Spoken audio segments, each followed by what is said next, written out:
ആത്മാ ബന്ധുക്കൾക്ക് വിനീതമായ നമസ്കാരം. നമ്മുടെ അന്തരാത്മാവിൻ്റെ വിക്രിയകൾ അനുഭവിച്ചറിയാൻ തുടങ്ങിയാൽ ഈ പ്രപഞ്ചത്തിലെ എല്ലാ വസ്തുക്കളും സ്വപ്ന സമാനമായിട്ട് തോന്നും. സത്യത്തിലേക്ക് നാം ഉണർന്നു കഴിയുമ്പോൾ ജാഗ്രത സ്വപ്ന സുഷുപ്തികളെല്ലാം ഉണ്ടായി നിലനിന്ന് ഇല്ലാതെയാവുന്നവയാണ്. സ്ഥായിയായ ആ ഒന്നിൽ നിന്നാണ് ഇതെല്ലാം ഉണ്ടാകുന്നത്.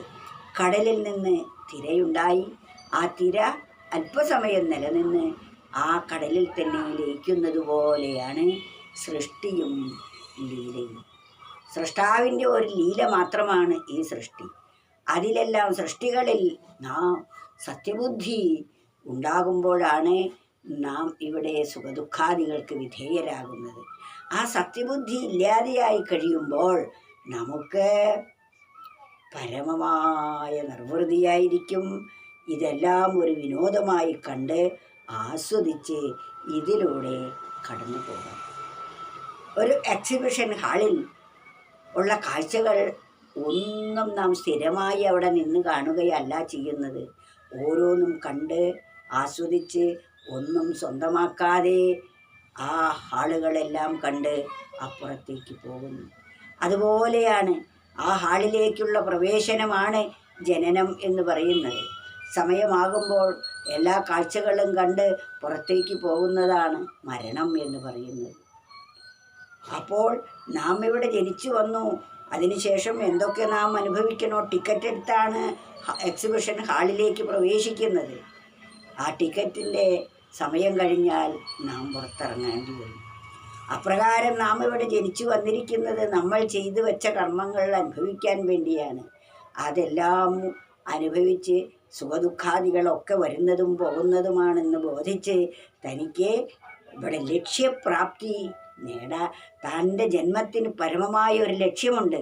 ആ ലക്ഷ്യപ്രാപ്തി നേടിയാൽ എല്ലാ ഹാളിലെ കാഴ്ചകളും കണ്ടാൽ പിന്നീട് ടിക്കറ്റ് എടുത്ത് ആ ഹാളിലേക്ക് വരേണ്ടതായിട്ട് വരുന്നില്ല.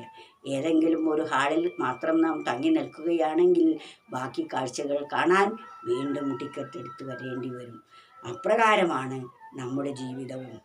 അതുകൊണ്ട് ഗാത്രക്ഷേത്രത്തിലെ പൂരത്തിനെ പാർത്തോനു പൂരമോ ഉത്സവമോ ക്ഷേത്രാദിയോ ഒന്നും ചിത്രമായി തോന്നില്ല, ഓർത്താലിതൊക്കെയും വ്യർത്ഥമല്ലോ.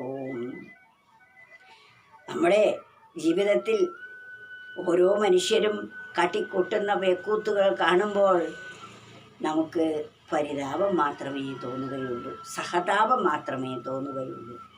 ഗാത്രക്ഷേത്രത്തിലെ പൂരത്തിനെ, ഈ ശരീരമാവുന്ന ക്ഷേത്രത്തിൽ അത്യന്തം അത്ഭുതകരമായ പല അത്ഭുതങ്ങളും ഉള്ളതാണ്. അതിൽ പൂരത്തോടാണ് ഉപമിച്ചിരിക്കുന്നത്.